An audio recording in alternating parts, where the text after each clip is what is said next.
nous sommes ensemble dans ce 10h midi pour commenter l'actualité. Il est un peu plus de 10h33.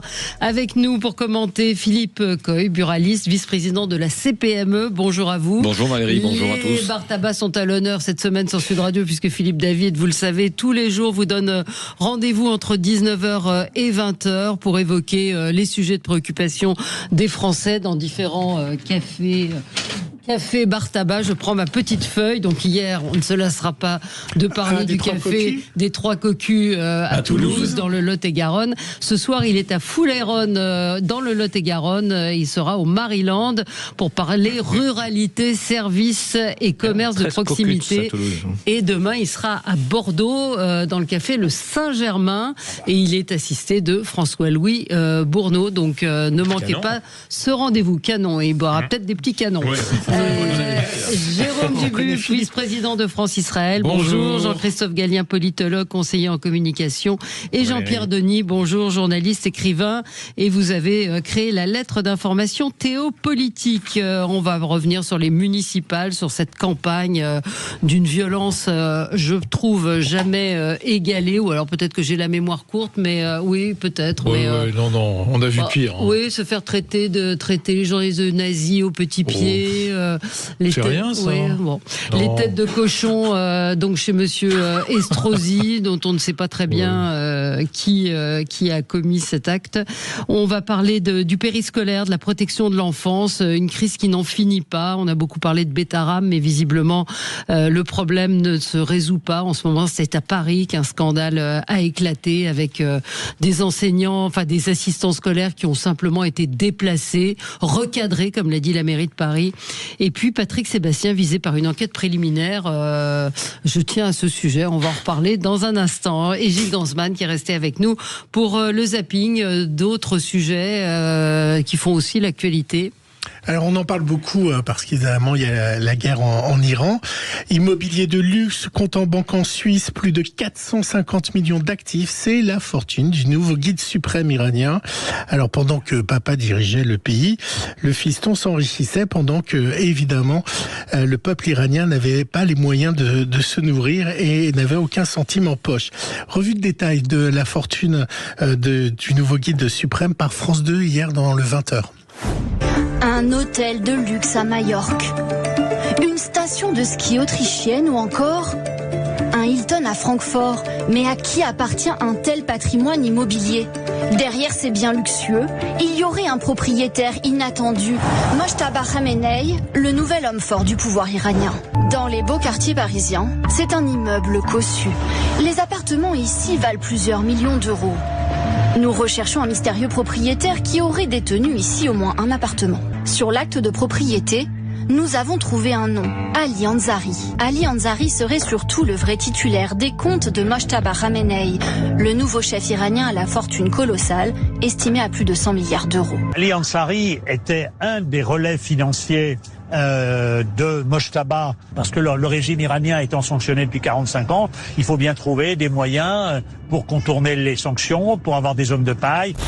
C'était Christian Chesneau en interview à la fin qui expliquait dans ce reportage de France 2, dans l'œil du 20h, que cet homme de paille était aussi un homme de pouvoir en Iran et qu'on a même imaginé qu'il pourrait succéder justement et devenir lui aussi guide suprême. Et donc, à travers cet homme de paille, ils ont évité tout ce qu'il y avait mis en place pour contrôler l'argent. Oui, énorme fortune du guide suprême, de ses enfants. Peut-être Jean-Pierre Denis. Je ne sais pas s'il va pouvoir en profiter beaucoup, puisqu'on se demande s'il est même encore vivant. Donc on ne l'a pas vu apparaître. Il y a ces images incroyables où on voyait son effigie et un corps en carton, mais vraiment découpé dans un carton de transport gris, marron. Après, sur le fond des choses, je pense qu'il y a une différence avec beaucoup d'oligarques qui ont, il ne serait pas le seul à avoir des appartements, des hôtels particuliers à Londres, à Paris ou ailleurs.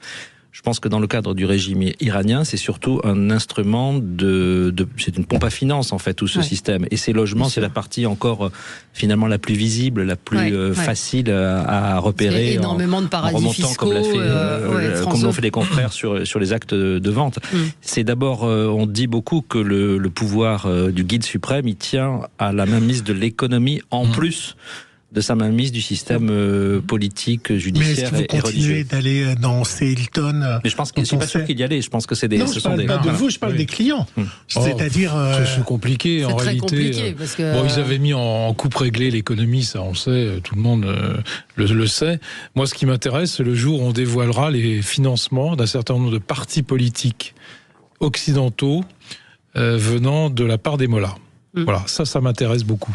Ouais. Je ne pense pas qu'on le fera, parce qu'il y aura une Ormeta évidemment sur le système, mais ça serait intéressant de le savoir. On aura des surprises. Vous êtes en train de dire que l'Iran a pu financer certains partis politiques en France. C'est évident, pas seulement en France. Valérie, c'est pas forcément seulement des partis politiques, vous savez, alors ça c'est pas un gros mot dans la la diplomatie classique. En fait, en réalité, on s'achète des supporters, des alliés. C'est-à-dire que tous les grandes entreprises ont besoin d'alliés, les multinationales ont besoin d'amis, un MML, et les grands pays, notamment les grands pays régionaux comme l'Iran, ont besoin d'amis. Et donc ces amis, ça peut être des partis politiques, ça peut être des médias parfois, ça peut être des personnalités particulières, ça peut être de l'influence. En ce moment même, au moment où on parle tout de suite, il y a un travail de lobbying qui est mené par la République islamique à Washington, où c'est possible, en même temps que les États-Unis font la guerre à l'Iran, qui achètent des lobbyistes, si vous voulez, pour pousser les démocrates en particulier et certains républicains à, une fois que les 60 jours de liberté, on va dire, conditionnent du président américain pour pouvoir faire la guerre à sa manière, vont tomber, faire cesser finalement ce conflit. Donc c'est une force, oui, qui est à la fois souterraine, qui est à la fois personnelle, et il y a la famille bien sûr, mais les Pasdaran, les Bassidji, tous ces groupes-là ont eu un contrôle sur une partie de l'économie interne, mais aussi tout ce qui s'en va vers l'extérieur. Les flux pétroliers, on voit bien aujourd'hui, on nous parle du flux pétrolier, gazier, qui sont importantissimes pour le monde, mais pas seulement. Le trafic d'héroïne qui vient depuis l'Afghanistan et qui s'en va. Et le Hezbollah, au départ, quand il est au Liban, il est là pour contrôler le port de Beyrouth, point barre, comme le Hezbollah contrôle les ports d'Afrique de l'Ouest et une partie du trafic qui vient d'Amérique du Sud, par exemple, le Venezuela aujourd'hui. Ouais. Donc, voilà, c'est une organisation qui est puissante, qui a des racines bancaires, financières, évidemment, et qui, comme d'autres pays, utilisent des personnalités, des partis politiques, parce que la prise de pouvoir, ou en tout cas le débat public, est un lieu où on doit pouvoir travailler, ce que nous, on ne fait pas dans ces pays-là, d'ailleurs. Oui. Après, beaucoup d'interventions financières sont passées en liquide, donc on n'en aura aucune trace. Non. Oui. Mais est-ce qu'il faut bloquer ces actifs ou pas, puisqu'on a bloqué certains des actifs russes, pourquoi ces actifs-là ne sont pas bloqués? Oui, il faudrait les bloquer, effectivement. Ouais. Merci. On se retrouve dans un instant avec vous sur Sud Radio. Et Gilles, on va parler de quoi dans votre zapping? De votre tenue. Ah oui, c'est le guide de la SNCF, le guide. Ça va, ils sont chics, nos débatteurs. Du prêt à comment bien s'habiller, un guide qui n'aurait jamais dû être publié. Alors, est-ce que c'est à l'entreprise de faire des recommandations sur l'habillement? On n'a pas toujours été d'accord sur le sujet, mais bon, on va parler de la SNCF. Il ne voulait pas que je sois en short. Et de retour avec vous sur Sud Radio à 10h44, 0826 300 300. Si vous voulez réagir aux sujets qui sont évoqués, celui-ci vous fera peut-être réagir. Est-ce qu'une entreprise doit vous faire des recommandations sur la manière de vous habiller? C'est votre coup de projecteur. Voilà, sur les zappings, parce que hier, dans les médias, il y a eu une polémique, alors qui a été étouffée un peu par la SNCF. En fait, en interne, ils préparaient un guide sur votre posture et votre tenue pour les employés SNCF. Alors, dans ce guide, qui pour l'instant était qu'une communication interne et pas donnée encore aux employés, par exemple, on vous disait, si vous avez quelques rougeurs, merci d'appliquer de la crème pour camoufler ces rougeurs, évitez de charger vos yeux, habillez-vous selon votre morphologie, évitez les robes moulantes si vous êtes en surpoids. Un guide qui a fait parler les chroniqueurs de Bonjour sur TF1. Un guide d'une 40aine de pages intitulé « Élégance TGV Inouï » a été publié en interne au sein de la compagnie ferroviaire et a aussitôt été retiré tellement il a suscité de vives réactions. De quoi parle-t-on? Eh bien, on parle d'un guide sur l'élégance à la française que le personnel de la SNCF est censé représenter à travers Une tenue impeccable, une posture bien droite, Bruce, un maquillage subtil. Bref, plusieurs syndicats sont tout de suite montés au créneau, jugeant que ce guide était sexiste et qu'il n'avait pas lieu d'exister. Le directeur TGV Intercité, Alain Krakowicz, vous allez le voir, a tweeté dans la foulée un message pour s'excuser et puis pour dire surtout que ce guide a été publié sans aucune validation en interne. Bref, énorme polémique. Voilà, et effectivement la direction dit qu'elle n'était pas au courant, que ça fait partie, c'est une des branches de la SNCF. Alors est-ce qu'une entreprise doit recommander c'était pas une obligation, c'était des conseils. Oui. Moi je suis pas plus choquée que ça. Pardon Valérie, de le dire comme ça. Valérie, il faut bien distinguer deux choses. Qu'une entreprise recommande un type de vêtements pour un personnel qui est en contact avec le public, ça paraît pas du tout choquant. Il y a beaucoup d'ailleurs d'entreprises dans lesquelles tous les salariés ont une tenue imposée. Là, c'est pas du tout la même chose.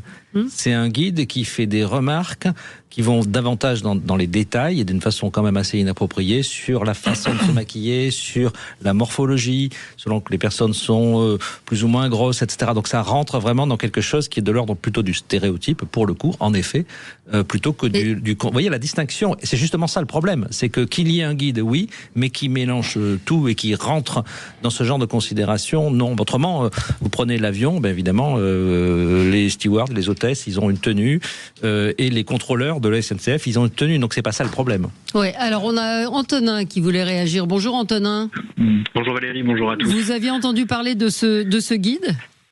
Je l'ai entendu effectivement sur Bonjour, sur TF1 également. Et alors ça m'a, comme un de vos chroniqueurs l'a dit, ça m'a surpris qu'à moitié. Ah, on vous a perdu, Antonin. Vous dites quoi ? Ça vous a surpris qu'à moitié ? Alors, ça m'a surpris qu'à moitié, comme le disait l'un de vos chroniqueurs, puisque moi je travaille dans le transport de voyageurs, et donc effectivement nos conducteurs ont une tenue imposée, qui est fournie par l'entreprise, comme c'est le cas pour les contrôleurs SNCF en l'occurrence. Mais de là à leur imposer de mettre un maquillage de telle ou telle couleur ou de cacher leur forme, je trouve ça aberrant, quoi. On atteint vraiment le physique de la personne. Ça me paraît ultra déplacé pour une société, pas pour une entreprise de la taille de la SNCF. Oui. Alors c'est encore une fois, c'est un guide qui donnait des conseils. C'est les conseils de la coach. Donc c'est pas, on vous demande de mettre une. C'est pas une obligation. À la limite, c'est quelque chose qui donne des conseils. De Moi, je trouve, utiliser une nuance de fond de teint fidèle à la carnation, c'est quand même assez banal. Alors effectivement, après, dès qu'on arrive sur le corps, on peut estimer que si on dit à quelqu'un privilégier un col en V ou des choses comme ça, ça peut. Moi, je voulais demander juste à l'auditeur, par exemple, Antonin, si le chauffeur veut conduire en basket, il peut, ou les chaussures seront aussi imposées ?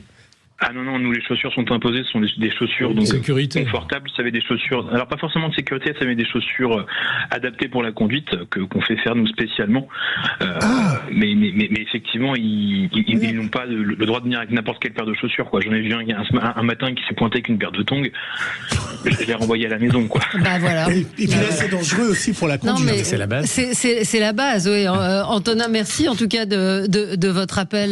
Oui, moi je crois qu'il y a c'est une entreprise qui s'est laissée déborder. Ça fait partie de aujourd'hui des outils qu'on peut avoir pour créer en fait une conversation à l'intérieur de l'entreprise. Là, c'est sur la manière de se présenter, la mode. C'est comme si vous ouvriez un magazine, on va dire de mode en réalité. Et en fait, certaines entreprises, notamment les plus importantes, qui ont de l'argent pour le faire en communication interne, utilisent des outils comme ça qui permettent de faire passer des messages, ainsi de suite, mais qui sont pas forcément liés à l'idée qu'on va imposer quoi que ce soit. Mais c'est qu'on parle. Voilà, ça peut être le coaching pour être plus en forme. Qu'est-ce que vous allez faire le week-end quand vous rentrez à la maison ? Et c'est des outils qui sont assez banal, on va dire ça comme ça. Et en fait, les syndicats se mettent dessus parce que dès qu'on touche aujourd'hui à une forme de, le genre, la partie morphologique, ainsi de suite, ça y est, ça devient quelque chose qu'on ne peut pas toucher. Moi, je pense choqué ou pas, Philippe, quand même, vous qui avez affaire à la clientèle dans votre profession. Alors là, je trouve qu'aujourd'hui, ce débat, il en fait beaucoup pour pas grand-chose. D'abord, on est face à des recommandations. C'est pas une obligation. C'est pas quelque chose qui est imposé au personnel de cette entreprise à SNCF, qui a déjà des tenues. C'est accompagner ses collaborateurs pour être le plus accueillant possible ou le plus à l'aise aussi vis-à-vis de la clientèle. Et là où je suis choqué par ce débat aujourd'hui qui s'enflamme, qui va pas durer, j'espère, bien longtemps. Vous savez, je fais partie d'une association qui s'appelle la Cravate Solidaire. C'est pour accompagner les gens vers l'emploi qui sont en rupture depuis plusieurs temps.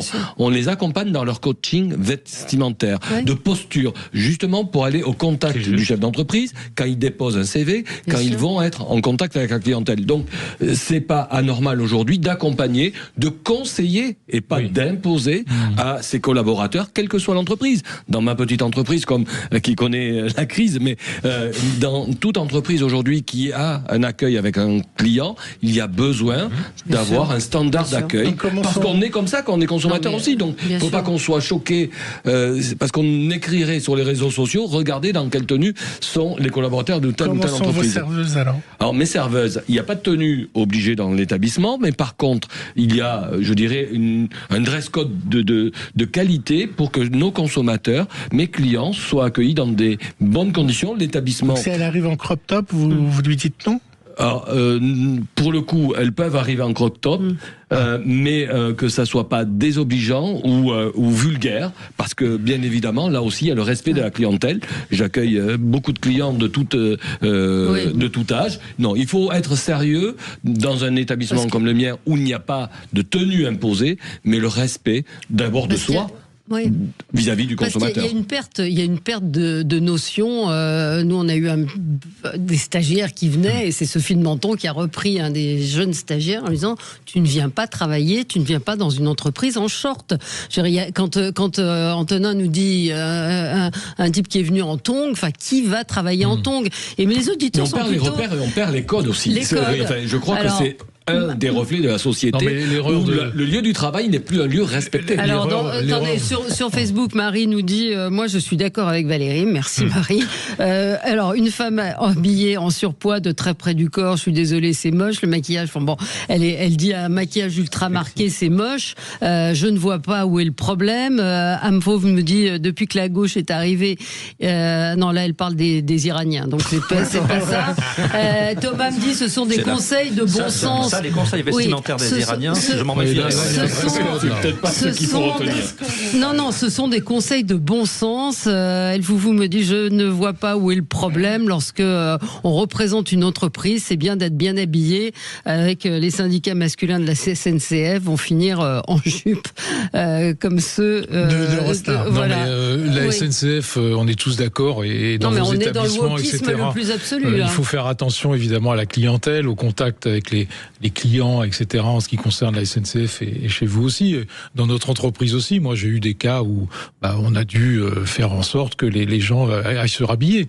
Voilà, enfin gentiment. Ils n'étaient pas déshabillés, mais enfin, ils avaient des shorts. On a une auditrice en ligne, Laurence. Laurence, ça vous a fait réagir. Vous avez sauté sur votre téléphone. Oui, j'ai sauté parce que je suis entièrement d'accord avec ce que vous dites. Parce qu'il y a un minimum de respect pour soi et pour les autres. Ce sont des conseils qui sont de bons conseils. Il y a des jeunes qui n'ont aucune notion.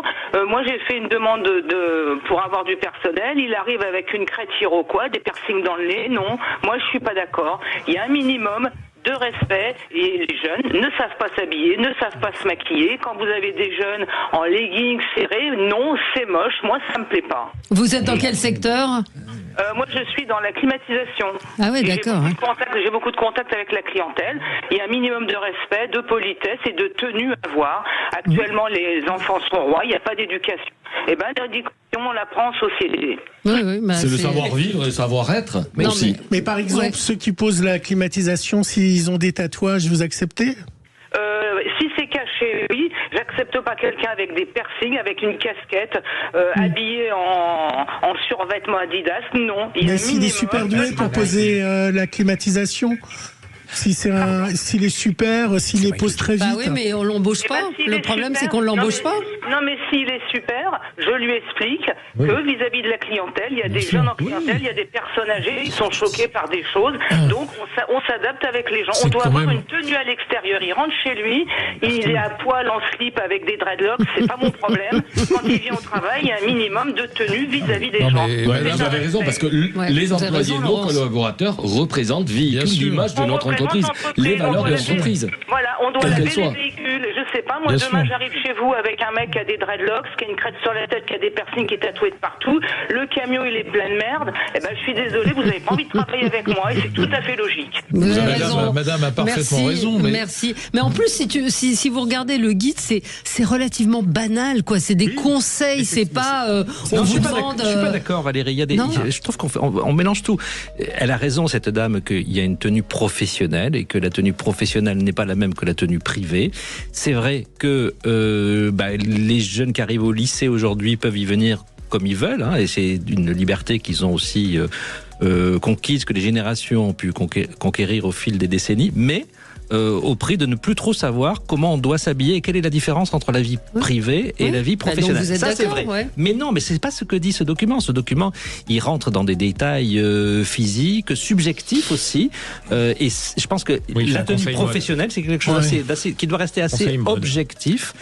Non, mais la conclusion pour la SNCF et pour les autres sociétés concernées, c'est qu'il faut le dire, il faut le faire et non pas le dire, et ni l'écrire. On peut donner des... Voilà. On peut donner... Non, mais c'est normal. Mais c'est normal que les règles non, mais attendez, on va pas... Dans ce cas-là, c'est un règlement intérieur de l'entreprise. Oui, c'est un règlement intérieur. Mais là, c'est pas un règlement. Ça pourrait être dans un magazine féminin, ce qu'il y a dans ce guide. Exactement. Vous voulez que l'entreprise se mêle de tout. Pas tous en même temps. On se retrouve dans un instant avec vous. On va parler des municipales. Est-ce que vous avez trouvé cette campagne particulièrement violente? Et puis on va parler du périscolaire et de la protection de l'enfance. À tout de suite. Et nous sommes ensemble avec vous sur Sud Radio pour commenter l'actualité avec Philippe Coy, buraliste, vice-président de la CPME, Jérôme Dubu, vice-président de France-Israël, Jean-Christophe Gallien, politologue, conseiller en communication, et Jean-Pierre Denis, journaliste, écrivain et créateur de la lettre d'information Théopolitique. On va parler des municipales. Est-ce que ça vous a intéressé, cette campagne des municipales? Dites-nous si ça vous intéressait. Alors on a évoqué le sujet des listes uniques. Il y a près de 66% des communes qui n'ont qu'une liste, donc je comprends que ça ne vous est pas forcément intéressé, encore que parfois, j'ai vu qu'il y avait quand même de la mobilisation, les gens sont allés écouter les rencontres qui ont pu être faites par les différents candidats. On va parler de la protection de l'enfance avec ces agressions et le peu de protection qu'il y a auprès des enfants quand ils sont à l'école. On parle d'assistants scolaires qui sont embauchés sans aucune précaution. Et Patrick Sébastien visé par une enquête préliminaire pour exhibition. Point de suspension au Cap d'Agde. Gilles, un petit mot, parce que vous nous avez fait un petit teasing pendant la pub. Je voulais savoir, mais maintenant vous le savez, parce qu'on a parlé pendant la pub, connaissez-vous les népaïstes? Alors c'est une nouvelle tendance, où quand vous préférez, faites sans moi au travail, qui est assez salvateur pour eux. Vous travaillez, mais pas plus. Description du phénomène par M6. Autant une époque, j'aurais pu m'acharner pour pouvoir évoluer, mais en fait, je me rends compte que je suis écœurée, j'ai envie de me tirer de là. Mon père est chef d'entreprise, il partait pas en vacances, il travaillait le week-end, il rentrait à pas d'heure. On n'a pas envie de reproduire la même chose. Et ce n'est pas qu'une question de génération, puisque c'est pareil pour Boban, 45 ans, expert en finance à la Défense. Je vais mettre le frein à main volontairement et puis faire le minimum demandé requis. Il m'explique qu'il y a d'une part la pression au travail qui le fatigue, mais aussi le poids de l'actualité. Disons que maintenant on est dans une forme de fatalité. Dès qu'un événement négatif se termine, on sait qu'il va y avoir quelque chose qui va s'enchaîner derrière. À cause d'un dirigeant, les situations politiques, les guerres, les choses comme ça. Une essayiste a théorisé ce comportement. Elle les appelle les neupaïstes. C'est l'art de ne pas faire. Mais attention, elle prévient, il ne faut pas confondre un neupaïste avec un je m'en foutiste. Un je m'en foutiste, c'est quelqu'un vraiment qui se fiche de tout, alors que le neupaïste, c'est quelqu'un qui préférait ne pas faire. Voilà, est-ce que vous êtes neupaïste? Je connaissais les neuneux, mais pas les neupaïstes. Les neupaïstes, c'est les nouvelles forces tranquilles, quoi. Oui, c'est ça. Non, Jean-Pierre, il est tombé sa chaise. Il y avait Sandrine Rousseau qui faisait l'éloge de la paresse, vous savez, à une époque, on lui était d'ailleurs tombé dessus. Des feignants, il y en a dans toutes les boîtes, donc c'est pas nouveau. Mais c'est pas feignant, elle dit c'est pas feignant. C'est des feignants à temps partiel, oui, d'accord. Je veux pas m'impliquer, je veux pas me prendre la tête. C'est des travailleurs pacifiques. Voilà, le travail, c'est pas pour moi. Je veux pas compliquer la présence passive. C'est une présence passive, ils font le boulot, mais pas plus. Gilles en parle très bien des neupaïstes. Oui, bien sûr. Ils sont quand on a payé. Il est en train de glisser, peut-être. Oui, il est payé à la fin du mois, mais c'est pas nouveau. Pour ceux qui ont un peu qui ont lu un petit peu Bartleby, la nouvelle d'Herman Melville, je préférerais ne pas. La question, c'est est-ce qu'il y en a à Sud Radio? C'est ça la question. Non, tout le monde est très impliqué. On est une équipe très dynamique et impliquée et corporate. Voilà. Municipal, donc dernière ligne droite avec une campagne. Alors, vous m'avez dit non, c'est toujours violent les campagnes municipales. Jérôme Dubu. Les campagnes sont plus ou moins violentes, mais enfin moi je vais pas. Alors. On sait ce qui se passe. Avant, on savait moins ce qui se passait, parce que le moindre incident est sur les réseaux sociaux immédiatement ou dans les médias. C'est vrai. Donc il y a quand même une caisse de résonance beaucoup plus importante qu'avant. Mais moi, j'ai fait des campagnes et des campagnes. J'ai pas l'impression que celle-ci soit plus violente. Voilà.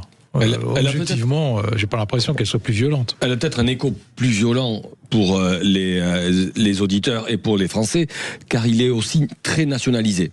Et la classe politique en fait un débat à l'aune des présidentielles en 2027, et la politisation du débat par la classe politique fait que ça enlève un petit peu le débat public local, qui est des fois plus apaisé, et la pression est montée parce que les partis s'en mêlent pour marquer des pions pour 2027. En tous les cas, c'est le sentiment qu'on peut avoir, d'avoir plus de violence, plus d'intervention, plus de conflits dans le débat, alors que le vrai sujet de fond des municipales, la vie locale, est un peu éludé, me semble-t-il. Je me souviens des municipales de 83. La gauche était au pouvoir. Mitterrand était arrivé en 81. Il avait remporté les législatives. Il était au gouvernement avec Mauroy.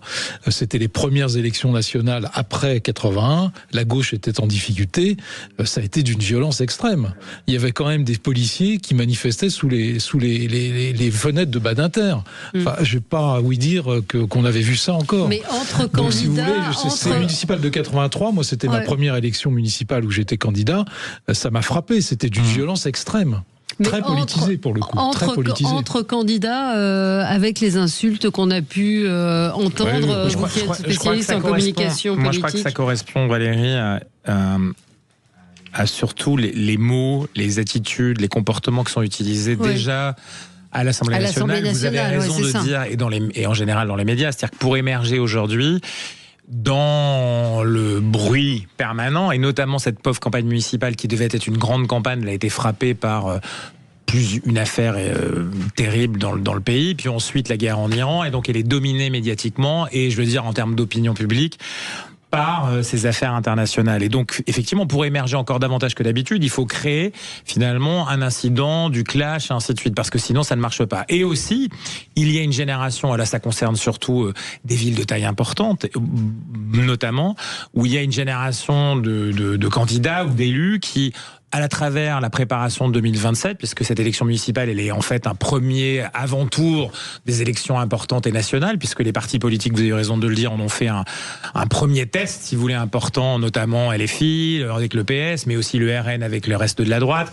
Donc on est face à des enjeux qui sont très lourds parce qu'ils préparent des positionnements pré-nationaux, et à partir de là, oui, vous avez les mêmes comportements qu'on avait, c'est-à-dire la manière de se parler, la manière d'agir, la manière de poser les enjeux du débat, évidemment tout de suite on est nazi, on est fasciste, ou au contraire on est raciste, ou au contraire on est islamophone.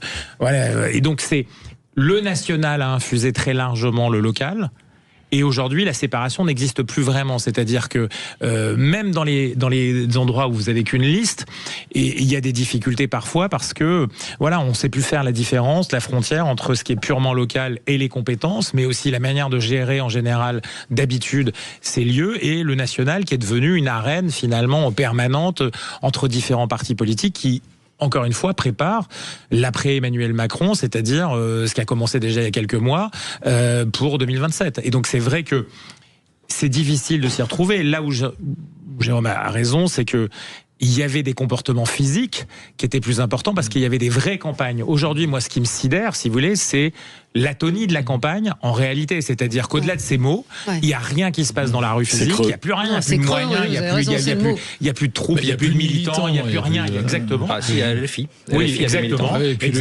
Et les réseaux sociaux, finalement, je me dis qu'on croyait qu'il allait y avoir une grosse campagne dans la rue digitale. au bout de 15 jours, 3 semaines du début de lancement par les gens, ils n'arrivent plus à suivre après derrière. Donc c'est compliqué. Non, mais les gens se plaignent pour un rien. Enfin, moi, je vois les tweets des candidats à Paris. Ils disent que certains arrachent leurs affiches. Et alors, ça a toujours été. Certains arrachent leurs affiches. L'affaire, peut-être, Estrosi fait quand même réagir parce que on parle d'une barbouzerie, donc une tête de cochon a été accrochée devant chez lui. Des gens qui sont proches de quelqu'un, quelqu'un de son équipe, qui est en contact avec ceux qui ont été interpellés. Oui, mais c'est à Nice. Mais d'autres disent que peut-être que ça pourrait venir d'un candidat. C'était Jacques Médecin à une époque. Justement, c'était on a un auditeur qui voulait réagir. Emmanuel, bonjour. Bonjour, merci de me donner la parole, Valérie. Oui, moi je suis assez, je m'amuse un peu là de cette histoire de tête de porc parce que le pauvre Estrosi est tellement à la ramasse dans les sondages, il sait qu'il est très loin. Il avait un peu prudemment sans doute pavoisé la mairie de Nice aux couleurs de l'État hébreu. Que je ne reproche pas, mais il a fait durer un peu la chose. Enfin, il ne fallait pas qu'il s'étonne qu'éventuellement son électorat musulman le boude. Et pourtant, il a été sympa avec eux. Dans le passé, il faut se souvenir que Nice a été une plaque tournante du djihadisme, même s'il y a beaucoup de déclarations plaque tournante, vous allez un peu loin quand même. On n'est pas quand même dans des excès à ce point-là. Nice n'a pas été identifié comme une plaque tournante du djihadisme. Il y avait un nommé Omar Diaby qui était à Nice. Il y a eu, mais il y en a eu dans d'autres villes, Lunel. On va pas stigmatiser une ville comme ça sur ce propos. Vous vouliez dire quoi, vous, à propos de la campagne? Donc je voulais dire que ça sent la manipulation tordue, c'est tout à fait inutile de le faire. Je comprends pas très bien. Vous dites manipulation, et effectivement, moi j'ai entendu d'autres personnes que ça pourrait venir. Imaginez la perversion du camp adverse qui aurait manipulé le camp Estrosi pour faire croire que. C'est vrai que c'est compliqué. Jean-Pierre Denis, vous voulez réagir peut-être? C'est ce qu'on appelle un tour de cochon, si j'ai bien compris. Mais il n'a pas une tête de cochon. Non. Oh là là. Sérieusement, Valérie, moi, l'histoire de Nice, c'est quand même assez anecdotique. Il s'est passé ça parce qu'à Nice, il y a une campagne forcément envenimée puisqu'elle oppose deux frères ennemis. Mais les campagnes municipales, en réalité, qu'est-ce que c'est? C'est des tractages dans les marchés, c'est des goûters pour les personnes âgées qui ont commencé des cérémonies des vœux en janvier. C'est ça la réalité de la campagne des élections municipales dans la plupart des villes. Nous, on en parle ici depuis Paris ou depuis les grandes villes, on peut dire la même chose. À Nice, à Lyon, à Toulouse, à Bordeaux, à Paris. Oui. Voilà, ce sont des campagnes très politisées et forcément un petit peu polémiques. Et la réalité des élections municipales, c'est plutôt des campagnes sur des enjeux locaux. Il n'y a rien de particulièrement violent là-dedans. Non, je suis d'accord avec ce qui vient d'être dit. C'est sur les mots, c'est quand même ce que disait Jean-Christophe. Mais quand vous regardez un peu, alors c'est vrai que c'est les municipales, ce sont les élections, les dernières élections avant la présidentielle et législative de 2027, mais quand vous regardez les professions de foi des candidats, il n'y a pas de soutien politique quasiment. Dans 90% des cas, il n'y a pas de soutien politique. Il n'y a que dans les grandes villes. Surtout pour les anciens macronistes. On efface les couleurs. On efface toutes les couleurs. Y compris le RN qui efface ses couleurs aussi. Mais c'est vrai aussi, d'ailleurs, je vais faire... À Toulon, par exemple. Oui, Gilles. Un correctif. C'est vrai aussi que les médias sont moins impliqués avec la guerre Iran sur les municipales. On voit presque rien. Je voudrais faire un correctif, ce que j'ai dit avant-hier, que BFM TV n'avait pas diffusé ces débats. Ils ont diffusé les débats, sauf celui de Paris, parce qu'il manquait la candidate Rachida Dati. Donc, je fais mon petit correctif. Ils ont diffusé d'excellents débats, BFM, en particulier celui de Nice. Alors, celui de Nice, il était quand même assez catastrophique. Quelque chose. Mais c'est vrai que la télévision, on voit moins dans les 20h, moi qui scrute les 20h pour le zapping, il n'y a presque pas de sujet sur les municipales. Mais je vous dis, j'ai fait allusion à la campagne municipale de 83, il y avait un enjeu politique énorme, qui n'est pas du tout le cas. Oui, mais c'est pas le cas parce que Ce qui peut être regrettable, permettez-moi de le dire, c'est qu'on élude le vrai fond du sujet des municipales. C'est les architectes du territoire, c'est le lien lien de la démocratie avec la citoyenneté, l'organisation de la vie, du bien vivre ensemble, et on fait un débat politicien, alors que les électeurs, les citoyens, je le vois dans mon Béarn, on a besoin d'un relationnel avec l'élu local, parce que, en tant que chef d'entreprise, c'est avec eux que nous devons travailler. Donc, il n'y a pas de politisation, il y a plutôt une organisation dans le territoire. C'est le vrai débat de fond. Quels sont les moyens des collectivités demain? Quelles sont leurs ambitions de tous ces hommes et femmes engagés pour nos territoires? La politique, c'est bien, mais je crois qu'on en a, et je le dis en tant que citoyen électeur, on en a un peu soupé de ces grands appareils politiques qui décident de tout, alors que le terrain a besoin de cette proximité de débat.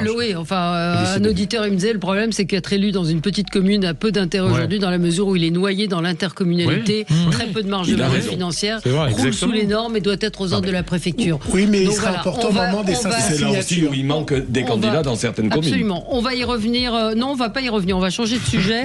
On va parler de la protection de l'enfance avec ce dossier absolument choquant à Paris où des assistants scolaires de la vie périscolaire donc sont accusés d'agression sexuelle. Ils ont simplement été sermonnés, changés d'école. Ça va pas. Comme dirait Anne Hidalgo, ça ne va pas. À tout de suite. Et nous sommes ensemble avec vous sur Sud Radio. Je voulais revenir sur cette affaire d'assistants périscolaires. Alors ça concerne Paris. On a eu l'affaire Bétaram, mais c'est vrai qu'il y a plusieurs enfants qui étaient scolarisés, maternels, et qui ont été victimes d'agressions sexuelles. Écoutez un témoignage, c'était dans C'est à vous hier soir. Et elle nous a dit très clairement que l'animateur avait commis des pénétrations digitales. Mais c'est pas quelque chose qu'une enfant de 3 ans peut inventer. C'est un authentique scandale. Les principes de précaution en matière de suivi des parcours des animateurs n'ont absolument pas été respectés. C'est l'histoire d'un scandale qui n'en finit pas, le scandale du périscolaire parisien. 30 animateurs ont été suspendus l'année dernière pour des faits de violence physique et sexuelle, et on apprend aujourd'hui l'existence de 3 nouvelles plaintes contre un animateur d'une école maternelle du 15e arrondissement. Il est actuellement suspendu, mais le récit des familles est glaçant. Louis Caillé est l'avocat d'une d'entre elles. Voilà comment sa cliente a compris que son fils avait été abusé.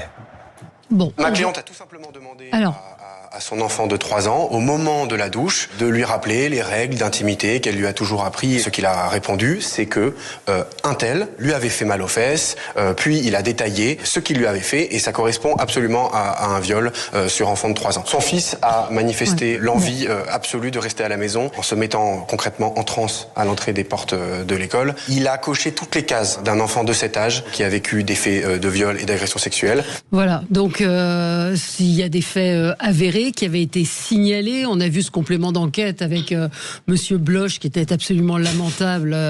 Je crois que vous étiez là d'ailleurs quand on en avait parlé. Ce matin, Monsieur Grégoire n'est pas tellement mieux, où il dit mais c'est pas moi, j'étais pas en charge du truc. De quoi vous me parlez? C'est pas mon truc. Enfin, c'est lamentable. On parle d'enfants, on parle d'agression sexuelle.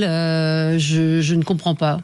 Non, mais il y a eu un laxisme évident de la part. Alors, je parle de la ville de Paris, mais il y en a ailleurs, malheureusement. Au sein de la ville de Paris, il y a eu d'abord des fautes de recrutement, parce qu'on a recruté à tire-larigot sans avoir des références très précises sur les gens qu'on recrutait. Donc ça, c'est une première erreur. Le recrutement n'était pas assez coercitif. Voilà. Et deuxièmement, les contrôles étaient inopérants.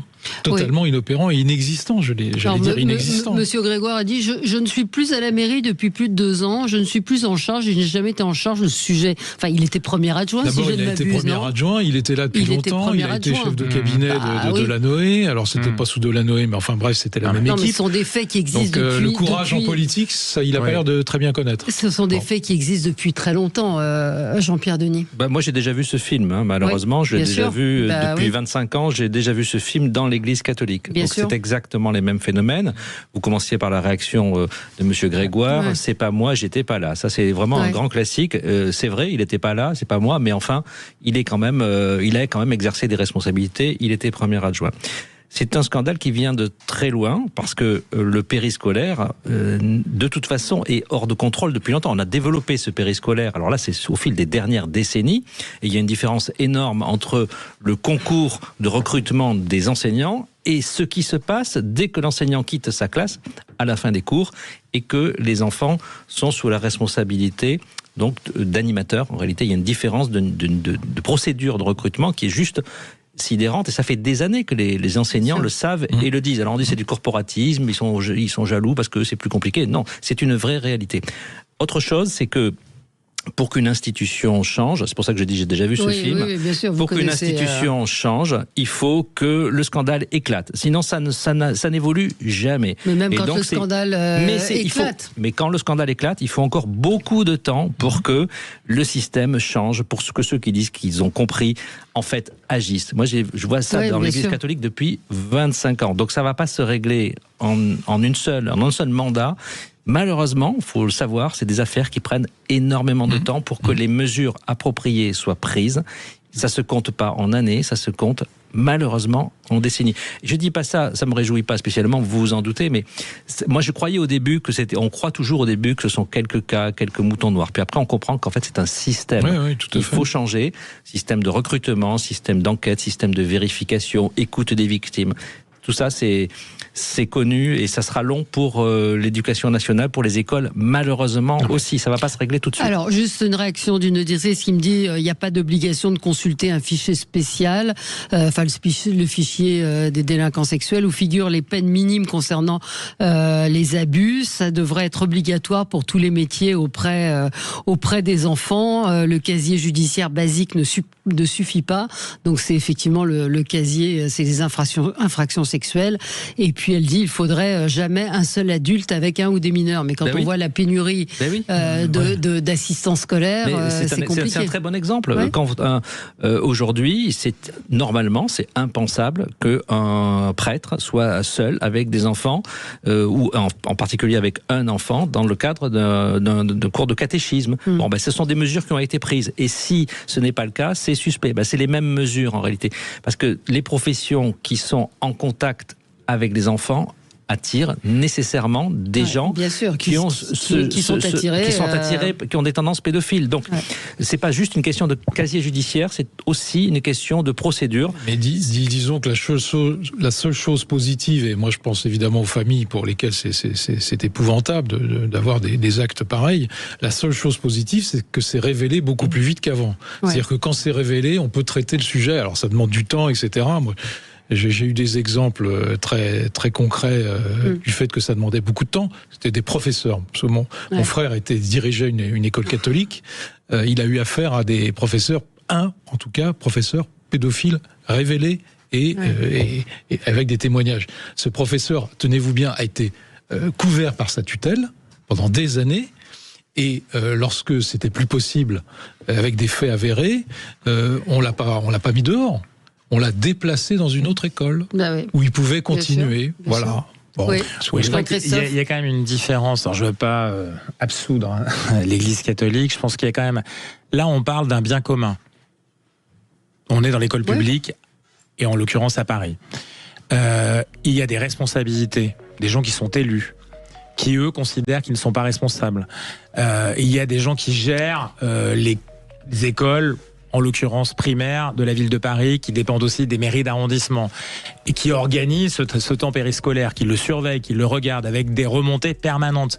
C'est pas exactement une entreprise, c'est pas une organisation d'enseignement privé, c'est le bien commun, et je pense que c'est leur responsabilité à la fois en tant qu'élus, mais aussi ensuite en tant que professionnels de l'éducation, puisqu'ils sont patrons de ces écoles primaires, et ceux qui les accompagnent à côté, les maires ou les élus d'arrondissement.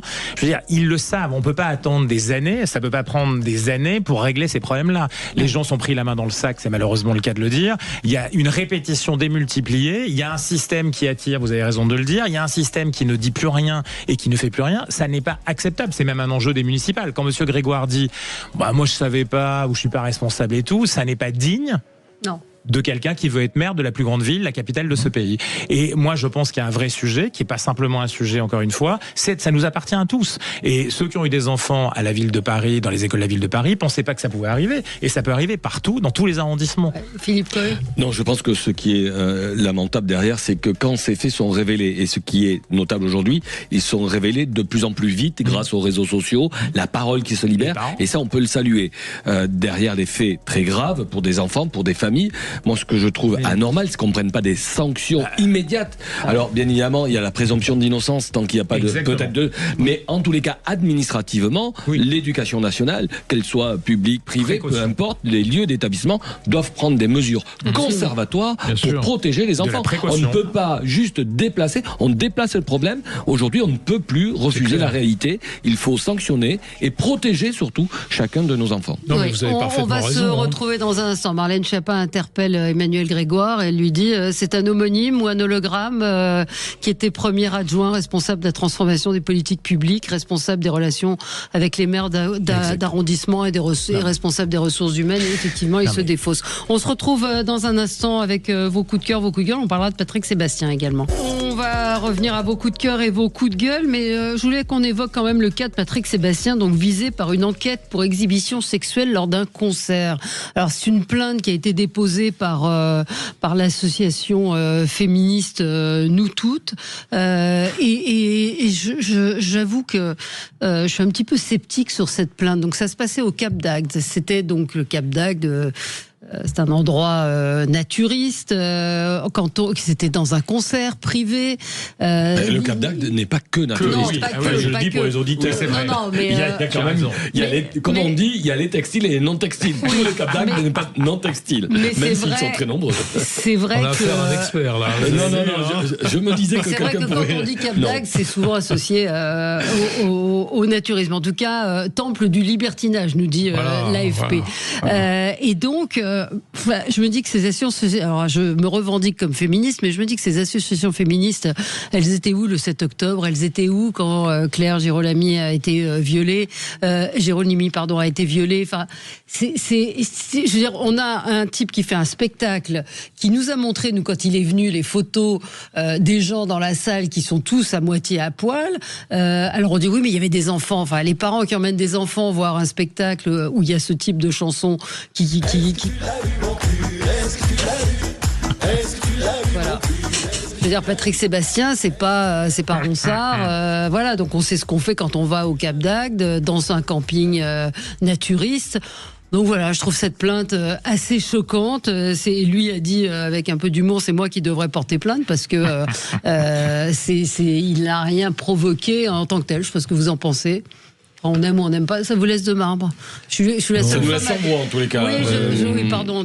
Mais je suis la seule à défendre Patrick Sébastien. Non, mais ça fait partie de cet ensemble qui est aujourd'hui. Vous savez, vous avez raison. Le Cap d'Agde n'est pas que cette dimension-là. Non, mais il faut remettre dans le contexte. Et même la partie naturiste. Moi, je suis pas naturiste, mais quand on connaît le site du Cap d'Agde, il y a des variations. Il y a des variations, il y a des espaces avec des comportements et des choses qui sont faites ou pas faites, qui sont diverses et variées.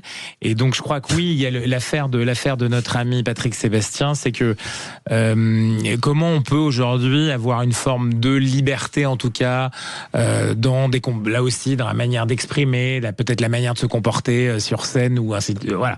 La police de comportement, on parlait tout à l'heure de quelque chose qui était à l'intérieur d'une structure comme la SNCF, sur le vêtement, la taille, ainsi de suite, ou les formats. On est quand même dans cette logique-là, vous voyez, c'est-à-dire que intervenir partout, contrôlé partout. On est déjà une société très contrôlée, avec beaucoup de contrôleurs, un État qui se veut quand même très présent dans la manière de nous organiser nos vies, plutôt que de s'occuper d'ailleurs d'autres sujets plus importants. Je pense que ça participe de ça aussi, je ne sais pas, on ne connaît pas l'affaire, mais cette idée qu'on peut regarder tout, flécher tout, contrôler tout. Et puis il faut remettre dans le contexte, comme vous disiez Valérie, on est au Cap d'Agde, je pense que le concert de Patrick Sébastien était dans la partie du camp naturiste, donc je dirais un public qui a des idées peut-être légères, mais en tous les cas un mode de vie qui leur convient, et on est aujourd'hui de suite devant un procès, devant une intention de condamnation, de sanction. J'ai pas la photo et le geste précis de ce qui s'est passé. Il a fait monter des jeunes femmes, enfin des femmes, sont pas toutes jeunes, sur la scène, et l'une d'elles a mimé une fellation. Il est en train de chanter. Enfin, il n'y a pas de, on n'a pas vu son sexe. Je pense plus prosaïquement que c'est pas la première fois qu'il fait ça, que jusqu'à maintenant il n'y avait pas de plainte. Et que le fait qu'il soit candidat à la présidentielle... Mais il n'est pas candidat. Non, il n'est pas candidat. Il a redit qu'il n'était pas candidat. Enfin, il a annoncé plus ou moins qu'il allait soutenir, etc. Enfin, qu'il allait se mêler des présidentielles, évidemment, ça, pour moi, c'est lié. Mais j'ai peut-être l'esprit mal tourné. C'est de police, quand je pense que vous voyez un peu loin, là, peut-être, quand même, dans les faits. C'est plus en plus des mœurs, tu vois. Ouais, comportement, voilà. Il n'y a pas de jeunes femmes en tant que telles, de femmes qui ont porté plainte contre lui.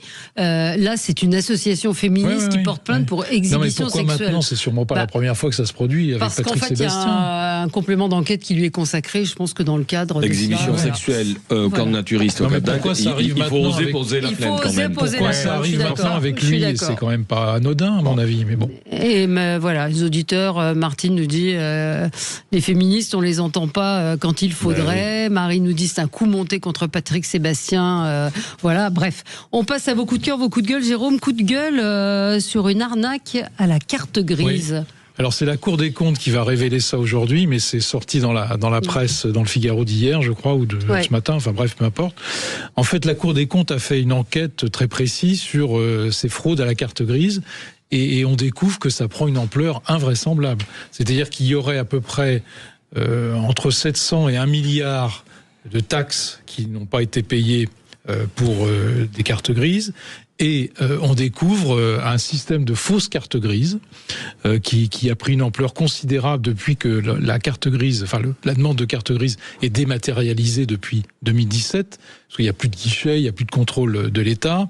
Maintenant, tout est dématérialisé. Et en réalité, il y a un certain nombre de gens qui ont inventé un système de détournement. Il y aurait 1 million de véhicules qui seraient invisibles, c'est-à-dire qu'ils ne seraient pas dans les fichiers des préfectures avec une carte grise officielle. Et donc, il y a à peu près 290 fausses entreprises qui ont été créées. Maintenant, on les a répertoriées, on les a à peu près cernées. Ça a mis du temps, parce que c'est depuis 2017, qui en fait permettent à un certain nombre de gens d'immatriculer faussement, sans taxe, des véhicules bien existants. Alors ça concerne 3 types de fraudes. La première fraude, c'est vous voulez pas payer votre taxe, donc vous faites faire une fausse carte grise. Première fraude. Deuxième fraude, la fraude au contrôle technique.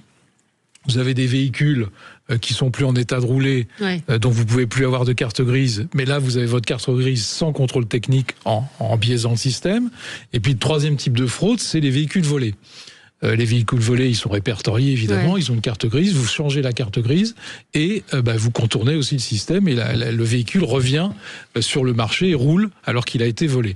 1 million de véhicules, c'est quand même hallucinant. Bon. Et la Cour des comptes dit, oui, mais l'État a mis à peu près une dizaine d'années, parce que le changement, la dématérialisation de la carte grise, c'est 2017, on est en 2026. L'État a mis à peu près, c'est ça, 7-8 ans pour réagir, s'apercevoir de ce qui se passait et détecter, mais qu'en 2028, c'est-à-dire dans 2 ans, les fraudes en amont. Parce qu'actuellement, on ne détecte les fraudes qu'en aval. Voilà. Une fois que le véhicule a été répertorié, contrôlé, mais ça demande beaucoup de temps. Il n'y a pas de contrôle en amont. Donc, il y a 1 million de véhicules invisibles qui ne sont pas, qui roulent, qui ont un propriétaire, qui ont une carte grise bidon et qui ne sont pas répertoriés dans le système informatique. Qu'est-ce qu'on peut faire En fait, il faut reprendre le système à zéro. Il faut faire en sorte qu'il y ait des contrôles en amont. On a délégué ça à des services privés. Qui se sont engouffrés dans le système, dont certains sont plus ou moins véreux. Incroyable. Bref, il y a des tas d'affaires assez sordides financièrement. Et il y a 290 entreprises bidons qui ont été créées uniquement pour créer des cartes grises bidons. Voilà. Incroyable. Oui, à découvrir, Élisée, il y a un grand article dans le Parisien sur le sujet. On va se retrouver dans un instant, on va parler de nos bistrots avec vous, Philippe Coy, et l'éventualité, il faudrait qu'ils renaissent nos bistrots dans ces villages où ils ont fermé, donc il y a peut-être des aides qui sont prévues. Appelez-nous si vous voulez réagir, nous dire si ces bistrots vous manquent.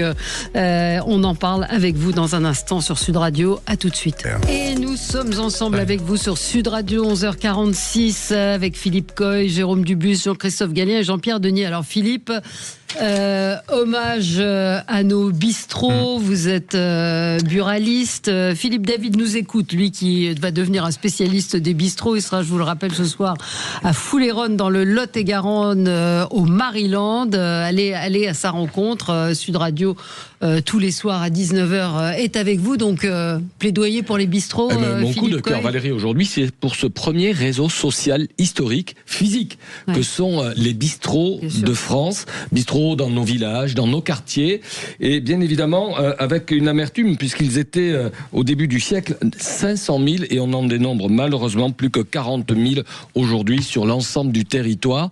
C'est un lieu démocratique. On vient de parler du sujet des municipales, bien évidemment. Moi, je suis cafetier depuis un certain nombre d'années et deuxième génération. Bien évidemment, c'est le lieu où on discute. Et il y a un danger aujourd'hui à ne plus voir ces lieux sociaux où on peut se rencontrer, discuter, disparaître. Et donc, je salue l'initiative de Bistrot et Café de France, portée par Alain Fontaine, qui souhaite, depuis 10 ans qu'il se bat avec son association, faire inscrire ce bien que nous avons en France, ces bistrots, au patrimoine immatériel de l'UNESCO, pour que ça soit une reconnaissance de l'art de vivre à la française. Cette décision pourrait intervenir dans les prochaines semaines.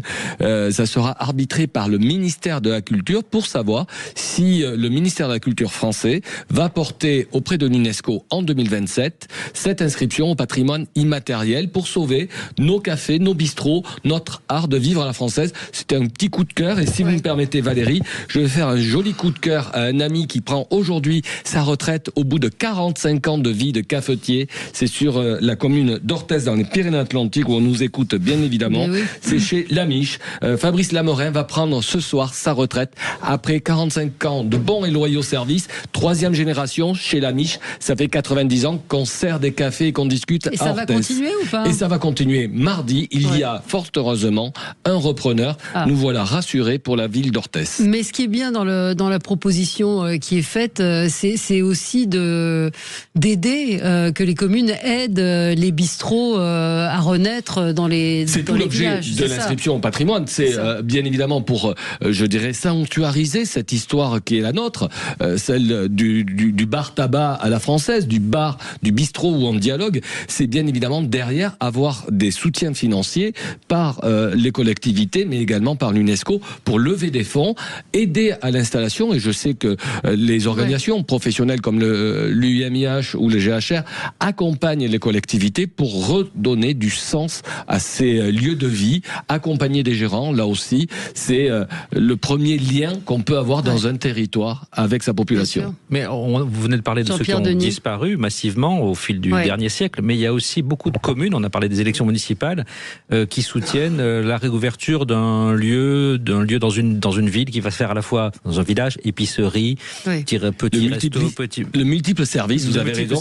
On en voit quand même de plus en plus et c'est assez sympathique. Mais parce que ça prouve bien qu'après avoir délaissé ces lieux, alors il y a une raison aussi qu'il faut expliquer pourquoi nos bars ont souvent disparu en ruralité, c'est que les associations sportives, les clubs sportifs, et je le dis dans ma ville de l'Escar, il y avait 12 bars et il en reste un, le mien aujourd'hui, malheureusement. C'est que chaque club, le club de foot, le club de rugby, a monté son foyer. Et donc, ce qu'on faisait avant au bar, je me rappelle du temps de ma grand-mère, on était le siège de la pétanque, le siège des colombophiles, mais cela n'existe plus aujourd'hui parce que chacun a fait son petit foyer pour avoir quelques recettes et ça a vidé la substance économique de nos établissements. Donc là aussi, des fois le consommateur il est un peu schizophrénique, il veut mais il ne consomme pas quand on crée des lieux. Donc il y a un intérêt majeur et ces municipales doivent porter ce sujet. En tous les cas, on suivra avec Sud Radio et bravo à l'initiative de Sud Radio et à Philippe David, reporter très investi sur le sujet qu'on verra ce soir au Maryland. Ça, les bistrots, il connaît Philippe David. Jean-Pierre, c'est un coup de cœur. Bah oui, parce qu'on parle beaucoup de bombardements pas tellement sympathiques. Alors j'avais envie de vous parler d'un bombardement sympathique. Ça peut exister. Ça peut exister. Alors c'est pas un sujet qui se passe dans nos villages et près de chez nous. C'est deux petits astéroïdes qui tournaient tranquillement autour du Soleil en, je crois, 770 jours, Didymos et Dimorphos. Puis l'un est la lune de l'autre, donc il tourne autour de son compagnon ou de sa compagne. Et la NASA a réussi à envoyer une petite flèche, tout simplement, une flèche évidemment un peu plus sophistiquée que ça, qui a réussi à les dévier. C'est une première dans l'histoire de l'humanité, mine de rien. Alors c'est pas une déviation que vous pourrez voir à l'œil nu, parce que je crois que c'est 0,33 secondes sur donc un cycle de 770 jours. Mais donc c'est à peine perceptible. Ils ont d'ailleurs eu du mal à le mesurer. Et voilà, je trouve que pendant que l'humanité se perd en dépenses, en des armes de plus en plus violentes et dans un monde de plus en plus violent, il y a aussi cette recherche aux confins du système solaire, d'arriver à faire des choses qu'on n'a jamais su faire. Peut-être qu'un jour ça peut être utile d'ailleurs, parce que si un météorite se rapprochait de façon pas très sympathique de la Terre, ça veut dire qu'on aurait peut-être aussi des moyens de dévier légèrement la trajectoire. C'est une histoire que je trouve à la fois poétique, scientifique, complètement inutile vue d'ici, très loin de nous, et pourtant peut-être un jour on sera content de savoir le faire. Et donc en fait c'était aussi des tests pour voir si un jour on a besoin, c'est ce que vous disiez, de faire dévier des astéroïdes qui arriveraient sur la France. Donc une pensée pour ce joli couple qui n'était pas qui ne patinait pas sur glace aux Jeux Olympiques, ce joli couple Didymos et Dimorphos, qui est légèrement perturbé dans son balai autour du soleil. Les pauvres. Jean-Christophe, coup de cœur? Oui, un coup de cœur, un vrai coup de cœur. Je pense que, vous savez, il y a des bombardements en Iran en ce moment, il y a une guerre qui est à l'œuvre. Et puis, la France et un certain nombre de pays sont dans une espèce de neutralité qu'on peut comprendre pour certains aspects, mais il y a des acteurs dans notre pays et ici, on est dans une radio qui parle aux provinces françaises. Et il y a une radio qui s'appelle la Radio for Peace International, qui émet depuis un petit village de Gironde, en ondes courtes. Elle a déjà fait l'expérience pendant la guerre en Ukraine. Elle le fait en ukrainien et en russe pour contrer les stratégies de guerre narrative, notamment russe. Et ben là, c'est pas ça. C'est au moment où il y a plus d'électricité parfois, il y a pas d'internet, la télévision émet des messages qui sont évidemment centraux. Et bien eux, ils émettent en Iran depuis ce petit village de Gironde, relayé par des diffuseurs en Ouzbékistan. Mais c'est une initiative totalement française, avec le Conseil national de la résistance iranien qui unit des gens très différents. Ça va évidemment des gens qui aiment pas la vie, à des gens qui le détestent, mais qui s'unissent dans cette affaire-là. Et j'ai trouvé que il fallait mettre un coup de projecteur dessus, parce que je pense, si vous voulez, que c'est une demi-heure par jour de liberté d'information en farci que reçoivent les Iraniens, qui peuvent se connecter grâce aux ondes courtes non contrôlables.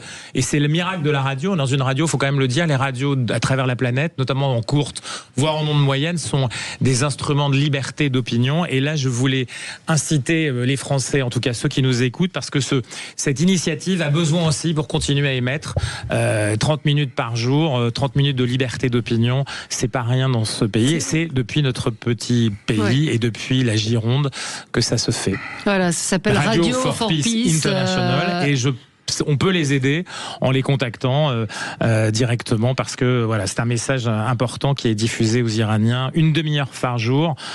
C'est pas rien. Non, c'est pas rien. Et effectivement, il dit, le président, juste avec une antenne télescopique et une pile R6, on peut écouter la radio pendant des heures et des heures. C'est le miracle de la radio. Vive la radio, et c'est important. Et c'est important, effectivement, parce que c'est souvent le seul moyen pour eux d'avoir des informations. Exactement. Quand on parle de l'Iran. Et ils cherchent des nouveaux financements. C'est presque une mission humanitaire. C'est de la radio humanitaire, explique-t-il. Il ne faut pas minimiser l'importance de la voix. La voix réconforte. On espère qu'on réconforte aussi nos auditeurs. Mais et donc tous les jours, lui, il doit débourser 45 € pour diffuser l'émission en Iran. Donc si vous voulez les aider, si vous voulez les aider, Radio for Peace International. C'est presque un humanitaire aussi, Perico, les gars qui viennent nous rejoindre. 150%. C'est 150% humanitaire. La radio, ça fait partie de notre ADN. Absolument. Alors de quoi parlez-vous aujourd'hui, Perico? Avec un avocat qui s'appelle Alain Garay, on va peut-être constater que le cyberharcèlement politique est en train de menacer notre démocratie de façon bien plus grave que l'on peut l'imaginer. On va revenir sur l'affaire Quentin Deroc. Il y a quelques nouveaux éléments qui sont apparus à Lyon. Pourquoi les Jeux paralympiques ne suscitent pas la ferveur qu'ils devraient? Et puis, on va parler de Bétarame-sur-Seine, parce que la pédocriminalité continue chez le périscolaire.